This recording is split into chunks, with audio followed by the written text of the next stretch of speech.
हा मराठा मोर्चा पुण्यातल्या खराडीतून लोणावळ्याकडे आता मार्गस्थ झालेला आहे। हळूहळू हा मोर्चा पुढे सरकत आहे। इथलाच आढावा घेतलाय आमचे पुण्याचे प्रतिनिधी अजिंक्य धायगुडे यांनी। पाहूयात। मनोज जरांगे पाटील यांची पादयात्रा जी आहे ती सकाळी 10 वाजता खराडीतून निघालेली आहे।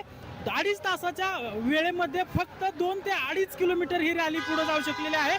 आपण पाहू शकता की हजारो गाड्या आणि हजारो नागरिक या खराडी पुणे मार्गावर आलेले आहेत आणि हे सगळे नागरिक जे आहेत ते मराठा बांधव जे आहेत ते मुंबईच्या दिशेने चाललेले आहेत।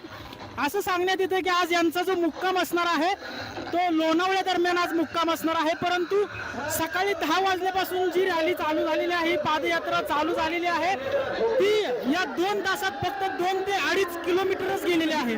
त्यामुळे संध्याकाळी जे आहे ते लोणावळ्यात हे मराठा बांधव कशा प्रकारे पोहोचतील की रात्रीही त्यांचा प्रवास चालू राहणार आहे हे पाहणं आता महत्त्वाचं ठरणार आहे।